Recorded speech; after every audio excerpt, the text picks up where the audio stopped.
YouTube. So for today's Vlogmas post, I'm not going to do a vlog because I want to give myself some grace period in that when I do a vlog, I want it to go up the next day. So I'm filming a vlog today, but it will go up tomorrow. That way going forward, I won't have to post so late at night.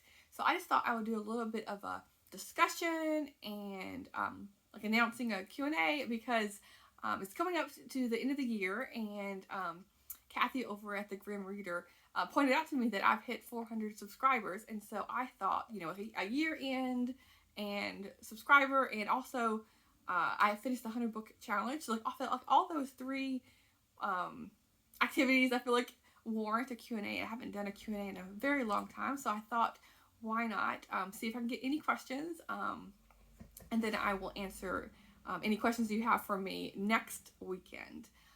You can ask me anything. It doesn't have to be book related, but I thought since I have some new subscribers and, you know, the year is ending, that yeah, I would just ask for call for questions. Sorry, I'm like holding the camera here because Fable's, of course, moving around because yeah, she has all of her bones laying all around her, and anyway, so I'm sorry. I feel like often you can hear Fable or she can move the camera around, but she doesn't often come onto the screen. But we'll figure that out somehow. She's a 90-pound dog, so I can't exactly like hold her in my lap.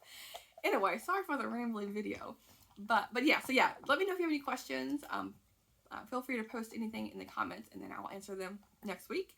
And then I also wanted to talk about the 100 book challenge because I finished that yesterday. Actually, I was at 99 books and I hit 100. So it was about 50-50 split because from the rules I gave myself were that if I either unhauled or I DNF'd or I read the book, if it was unread and I pulled it off my shelf, basically, I consider that part of contributing to going to the 100 book challenge. So it was about 50 books I unhauled without reading them, and 50 books that I read physically and, you know, to completion, and I'm counting for that.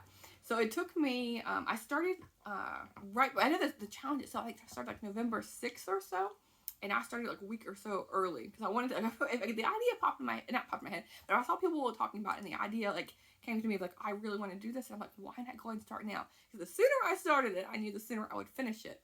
That being said, though, I am still gonna keep with this challenge to probably like my birthday, so that I can, you know, keep racking up the books and not just go crazy with buying or bringing in, you know, new books. And that includes, I need to talk to myself for my birthday too. I need to not go crazy for that either.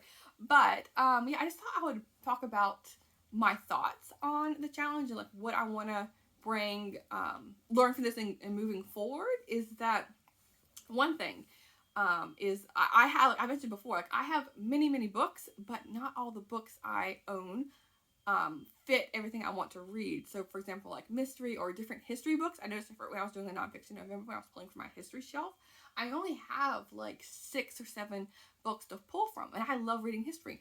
But I basically, the 100 book challenge made me realize there's different, even though I have a lot of books, I am missing things that I would like to see about buying. So like it kind of like, even though I'm like, this challenge is all about, you know, avoiding buying books, it also helped me, you know, contextualize and realize what I need to focus on purchasing, if that makes sense.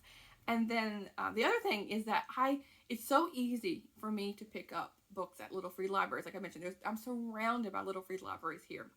And often it's not like I can select, you know, older titles. There's like 2023 books I often see, or 2022 books. So it's not like, you know, stuff you find at Goodwill, for example. There's a really good selection here.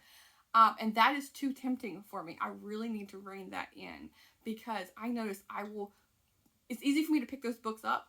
It's harder to read them, if that makes sense. Because if I didn't spend like a monetary value, you know, money on it, then I'm not thinking as hard about, do I actually want it? Do I want to read that book? You know, or does it sound good? I need to spend more time before I like put it in my little shopping cart, for example. I need to like, you know, read the back, maybe read the first page. That way I don't have shelves full of like filler books. And they're not filler books for everyone. You know, it's just like some, you know, not all books are for everyone kind of thing. So yeah. But let's see, what else I want to talk about. Oh, and the other thing is like, for sure, I have you can't really see them on camera, but the bottom two shelves I've been using to put in my 100 books. That way I could keep track of everything. And I really think going forward, I want to keep those two shelves empty, but then fill them up during the month, so that I want to have one shelf of books where if I've read them, I want to put them there so I can see how many books, physical books, that I've read throughout the month. And then the other empty shelf, I want to put books that I have bought throughout the month. And I want that ratio at least to have more books read than books I have brought into the house. Ideally, I would like a 2-to-1. So like for every 2 books I read, I only want to bring in 1.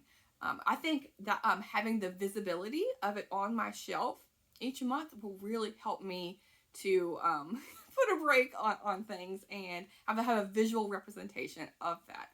So anyway, I just thought I would do a little like miscellaneous video here, and I'll talk to you soon. Thanks, BookTube.